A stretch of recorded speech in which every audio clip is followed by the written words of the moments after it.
amazing. Well, thank you very much for being in Mexico. Oh, this is for you to hear. Yes, well, when they ask in Spanish, you put it in your ear, and someone is going to tell you the question in English. Okay? Here goes the mail. You want it? 1 second. Everyone's filming it. Be careful, so.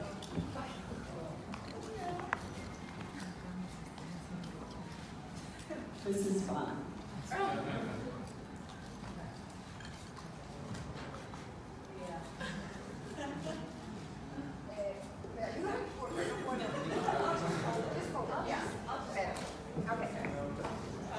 Okay, so we'll begin, yeah.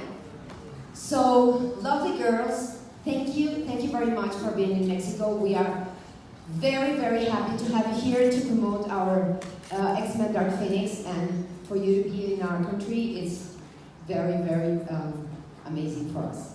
So thank you so much. Thank you for having us. Thank you. We're having so much fun. Great. They haven't had tacos yet, but they will. Don't worry. Yeah.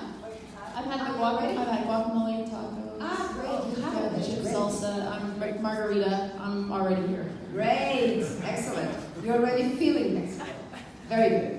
So I want to ask you before we begin, before you were involved in X-Men Saga, were you fans of the comics or the animated series?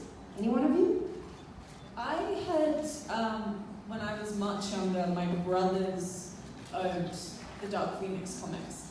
So I read them when I was like very, very young, and I loved Jean, and I was always very aware of kind of this Dark Phoenix amazing storyline. But I didn't really read them as kind of an adult until, you know, I got X-Men, and then I had to look back over the comics and I looked back over the movies, and the movies were, you know, everyone kind of knew about the movies. So yeah, I was very aware of them and a fan of the X-Men comics for a while. Yeah. Great. And you? I wasn't familiar with the comics, but I was familiar with the X-Men movies, and I was familiar with Hugh Jackman playing Wolverine. And yeah, no, I think that was one of my very first crushes. Very, very big crush on Wolverine. So yes, that was my first experience with X-Men. Great. Thank you so much. So we're going to begin with the first question. Señores, vamos a empezar con la primera pregunta, que es sin escape. Tania Medina. Tania? Okay. Hi, welcome to Mexico. I hope you try tacos or more tacos soon. And well, I want to ask you first. X-Men is this saga that talks a very interesting topic, that is people that's different and how society values these people, no? And values characteristics that are different. But this is about the saga. When we talk about Dark Phoenix, what is this very relevant and unique message that you want to deliver to these new generations?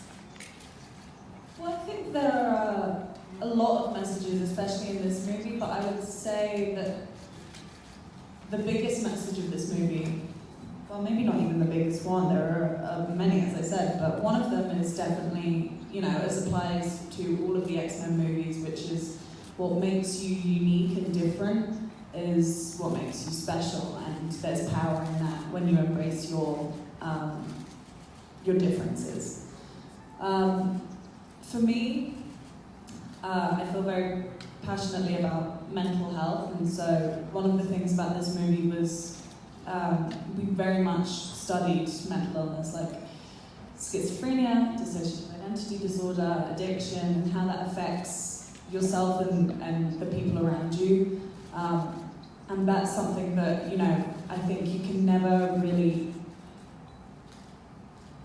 have too many discussions about mental health. I think it's so important that we should always talk about it and make it in the forefront of everyone's mind.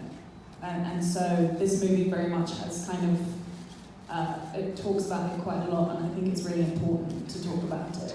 And so yeah, there's quite a few. There's many messages, and also the fact that young girls and young boys will be able to see, a female superhero who's not only the protagonist but also the antagonist, and just how kind of, well-rounded she is as a character. She has flaws, but like every woman, and I just think it was such a brilliant, honest kind of writing of a woman going through mental illness or something that appears to be like that, and so that was really important to me. That was a really long answer, sorry. Okay, siguiente pregunta, Relman Mimi Silva. Mimi. Here. Thank you. Hi, girls. So my question is, as we have been talking, X-Men is all being unique and special. So can you tell us, please, Jessica, what makes Sophie Turner special and unique? And Sophie, what makes Jessica special and unique? And a last one, Sophie, who of the X-Men do you think that would deserve to sit on the Iron Throne? Thank you very much. This is my favorite question because I get to tell everyone why I think Sophie is so special and unique. When we met on this movie, and a lot of the time when someone's first starting out in their career, there's a preciousness to their acting, and almost like you're on set with them and you're afraid to talk to them because they're so concentrated and like they want you to call them by the name of their character, and like everything is so much to an extreme. And when I met So, first of all, I was blown away by her preparation, all the research she had done before she arrived on set. I was blown away by her work ethic.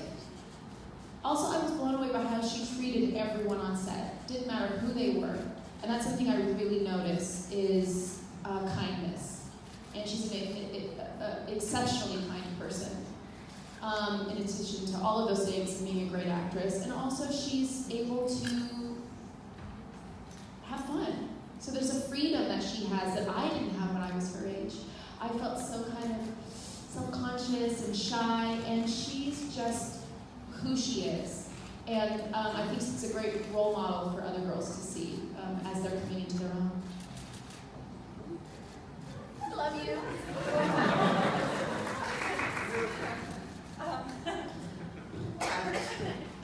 Okay, what makes Jess unique and special? Many things. I think one of the things that when I was supposed to meet Jess, I was so terrified because, everyone says, you shouldn't really meet your idols because more often than not, you're let down.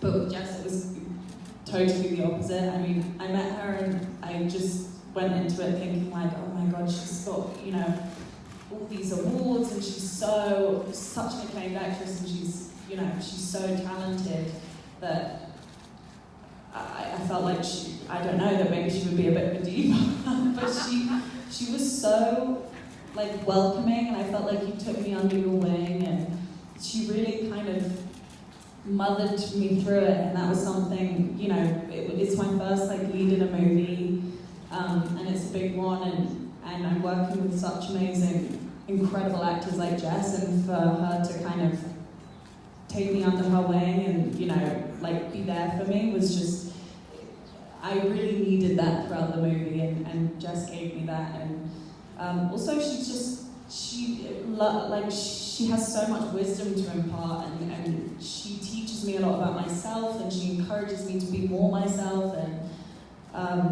I just look up to her. She's the best role model. The other question was the Iron Throne. Iron Throne. Very important. Very important. Who would be best on the Iron Throne? I don't know, man. Well, in Dark Phoenix, I think she's a little unstable to be on the Iron Throne. I don't know about that. I don't know, maybe, Scott, Cyclops. I think he is very level-headed, very passionate about family. He doesn't care about acclaim. He doesn't care about fame from being an X-person.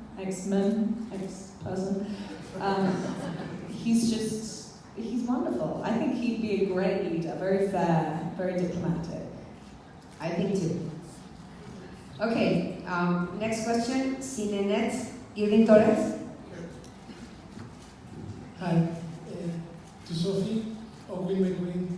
You're in the most important arc in the X-Men world. You play the most important female character in the X-Men. Are you prepared for all the toxic fandom that this movie will have? The toxic fandom? Fandom. Yeah, I think I'm as prepared as I can be. I think, you know, I think with projects like this, and I think Game of Thrones was a good preparation for this because it has such a cult following, and so there's always there's a toxic fandom that comes with like everything, I think, but I'm prepared. I mean, what I tend to do is just try not to look at comments or Google myself because I know that I'll find something horrible, and so I just don't do it. So I think the best way to cope with that is to just exclude yourself from that. So that's what I do. But I love the fans, and you know, I love hearing from them and their input on the movies. I mean, you know, we've been hearing, and I say we, but I haven't been in X-Men for that long, but you know, Simon and all of them, they've been hearing from you guys for, you know, years and years and years, and they always listen, they always kind of, you know, take what you say and put it into the next movie of theirs, and so the fans are also people that very much shape this franchise as well. So I mean, I count myself very lucky to have such great fans supporting this movie. And there's only a very small 1% that aren't very nice, but if you just ignore them, then you've got all these great fans, and they're wonderful. Thank you. Cineflex, Oscar Velázquez. Hola, mi pregunta es, con la experiencia que les dejó grabar X-Men, ¿les gustaría participar en un futuro en proyectos de superhéroes? ¿Y qué personaje les gustaría interpretar? Sería mi pregunta. ¿Y qué experiencia les dejó como tal la película? Ya habías grabado una, pero ella es un personaje nuevo, entonces me gustaría saber su opinión de las dos. Gracias.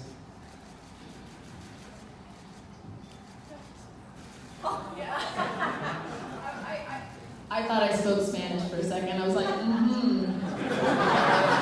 Question? The question is, what was your experience being in X-Men? Because she has been already, but you is the first time. And if you were in another superhero movie, which one would you guys like to? Which character would you guys like to be portrayed? So what was great about joining this group is it's a group of people who've been making these movies for so long, so they're like a family, and I got to be a guest kind of in this group, and also it was fun because James McAvoy and I have been friends for a long time, we've worked together a lot, and when I got on set, he was a bit serious, which surprised me. He was really into the Professor X role. And so Soph and I kind of like got to tease him a little bit and play jokes on him, but it really felt fun. It felt very welcoming and very happy, and not tortured, which is a great set to be on when it doesn't feel that way.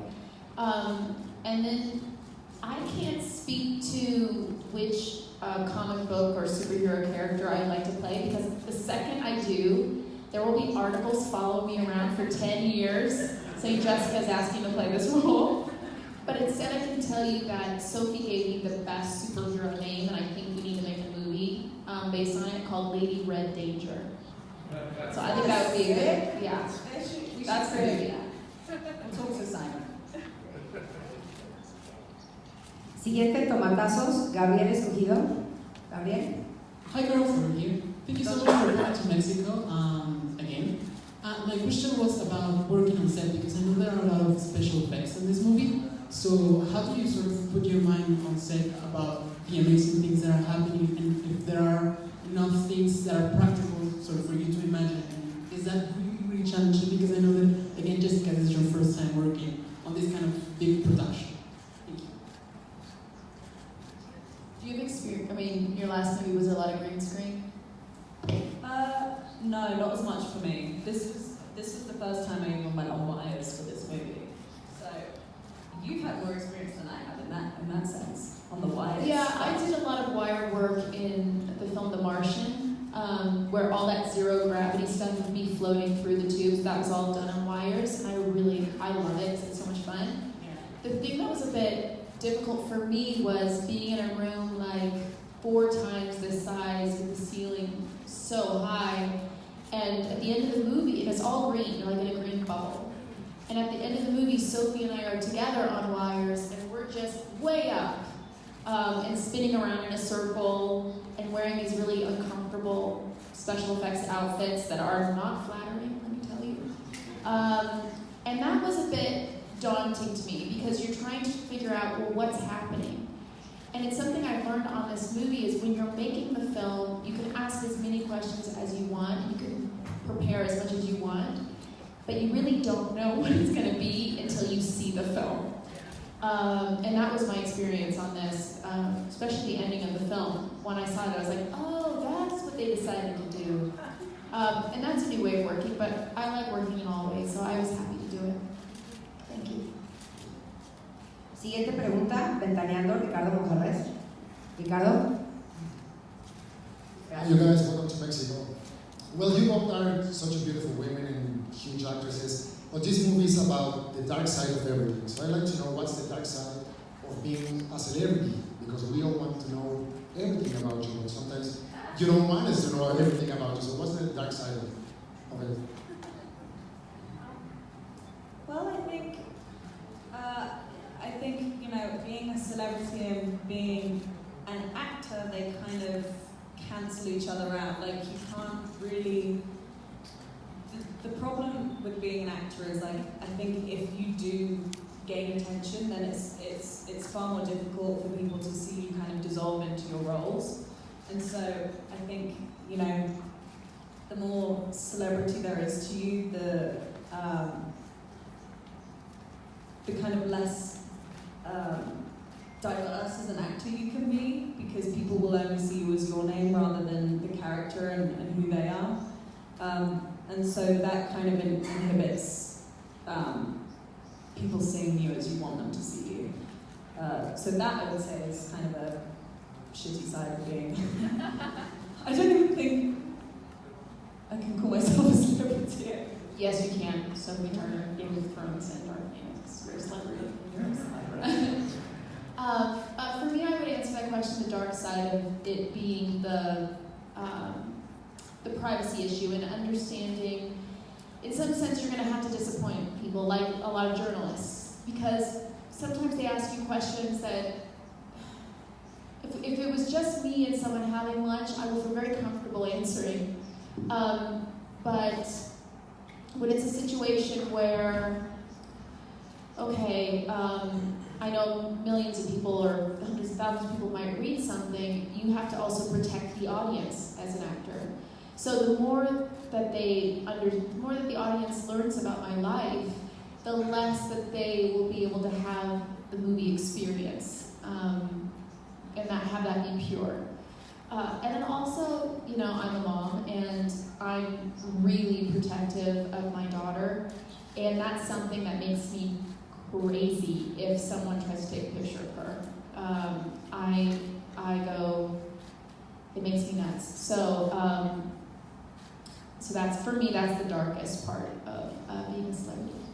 But there's a lot of good parts of, like, yesterday we got to meet a lot of fans, and that was awesome. It was awesome. Yeah. It was great.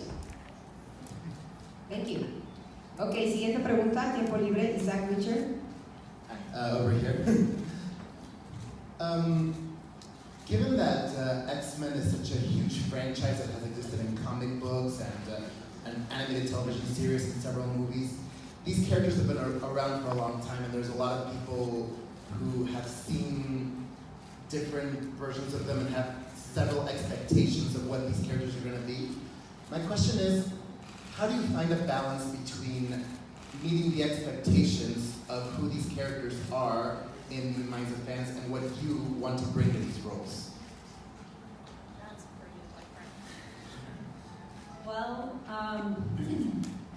for me, I've always felt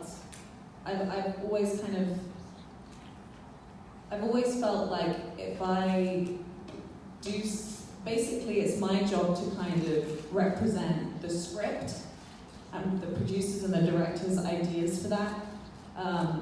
If it's based off of, a real life person, then it's, a different conversation, but, the script is kind of, for me, it's my Bible. And so, of course, I take into consideration, past performances of maybe the role, like Famke, and I've had discussions with her, and, going back over kind of the source material. But really, when it comes down to it, if I give a performance that is more true to past iterations of Jean rather than true to the script, then it's just going to look strange and off. And so the script I see as my Bible, but definitely fans have an influence over my performance in one way or another, for sure. Siguiente pregunta, Super Estéreo, Gerardo López. Mi pregunta es, si tuvieran algún poder en la vida real, como los hombres mutantes, ¿qué poder tendrían? ¿Y qué tanto aprendieron una de la otra durante la filmación de esta película? The question is, if you had a power, like an X-Men power or a super, which would it be? And the second one, la segunda cuál era? ¿Qué tanto aprendieron una de la otra? And how much did you learn from each other during this film? Do we have to choose X-Men powers that they already have, or can we create our own X-Men powers? New ones. Okay, I've thought about this a lot. My power would be, there's two. First, it would be to, this is going to be super cheesy, but in some way to create a power where people are interested in listening to other people and understanding where they come from and having a dialogue. And I truly believe that participating in that and listening to people, you create love, you create tolerance, you create compassion, all of that. I also am interested in stopping time. That was not as compassionate to say. So I like the both of them.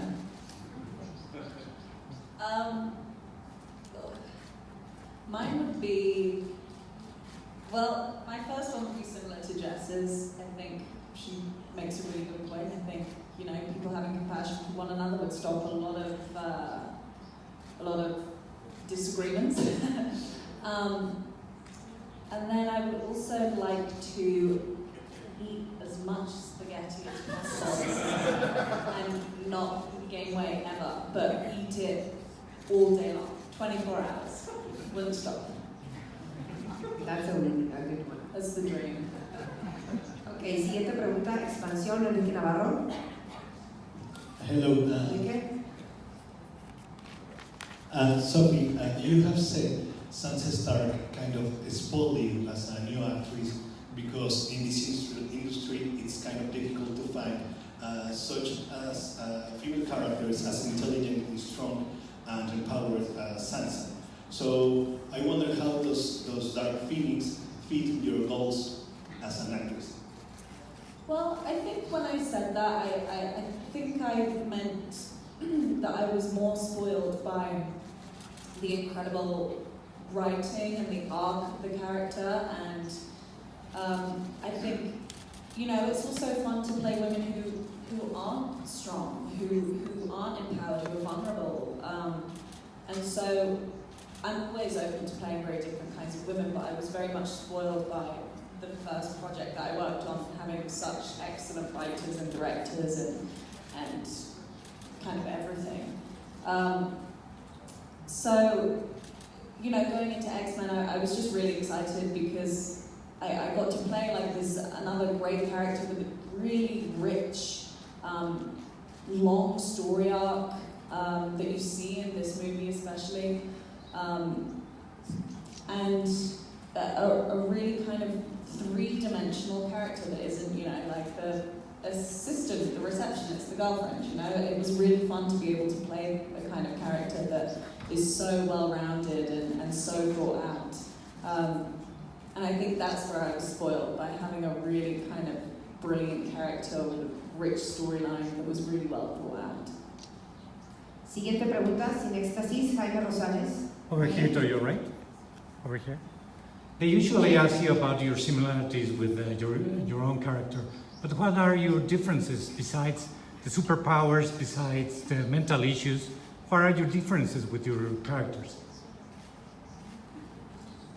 I'm completely different from my characters. Because I have human needs that she doesn't, and she thinks in a way that it's even difficult to comprehend because it's otherworldly, and it's a very logical, clinical, but at the same time without empathy and compassion. So I would say that would be a huge difference, because I think for me I tend to go the other way. Rather than thinking in a clinical way, I think I try to think in the most loving way. Thank you. What about you? I don't know. What's my differences? It's very early. My differences with my character.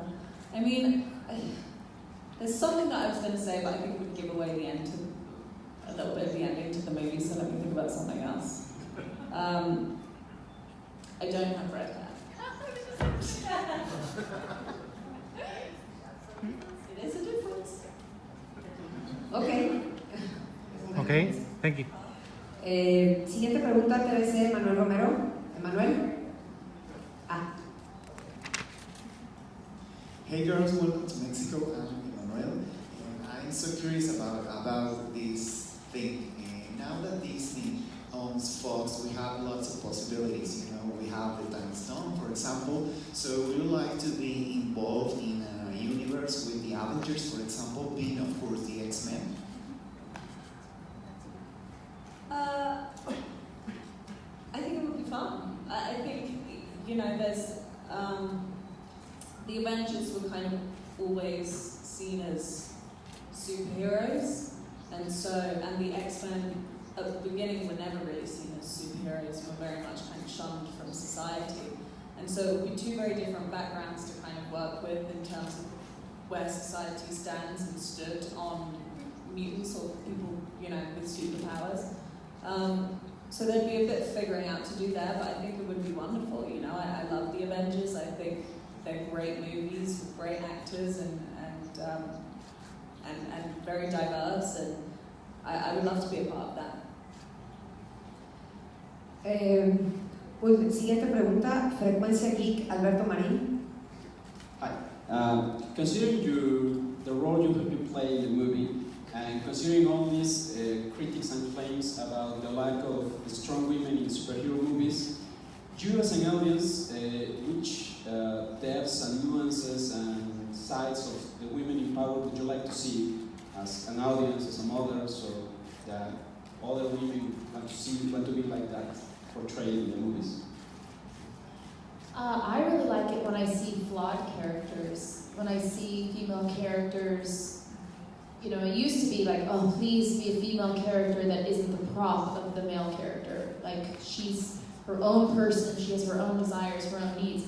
And now I'm saying too, when you look at cinema, maybe this is also why I love foreign cinema so much, because the female characters are so interesting and complex, just like male characters are, just like men and women are in real life. And I think, for me, what's so interesting about this film, and about what Soph does, is, the heroes in this film do complicated things, and the villains in this film do actually very empowering and inspiring things. And it goes to show that to be a human being isn't to be one thing. There's so many layers in being human, and women are human, so I want to see that in our media. Thank you. Y nuestra última pregunta para Mundo Ejecutivo, Stephen Vázquez. Stephen? Hey, yes. Okay. This is the last question. My question is, what is the difference between this adaptation of Dark Phoenix saga and the fierce adaptation we see in X-Men: The Last Stand. Thank you. No spoilers. I think the main difference is that, and this is, Simon felt quite strongly about this, is why we're doing this again, is because The Last Stand, the Dark Phoenix storyline was a subplot, and it's one of the most revered storylines in the X-Men comics, and so he felt like it didn't deserve to be a subplot, it deserved to be the main plot. And so that's what we wanted to do. We felt like we didn't give Jean enough time. We didn't give her the story arc that she probably needed in The Last Stand, and so this was kind of our do-over, and I think we've kind of done it right this time by making her plot the main plot. Thank you. Well, ladies, thank you so much for this, and we have finished, so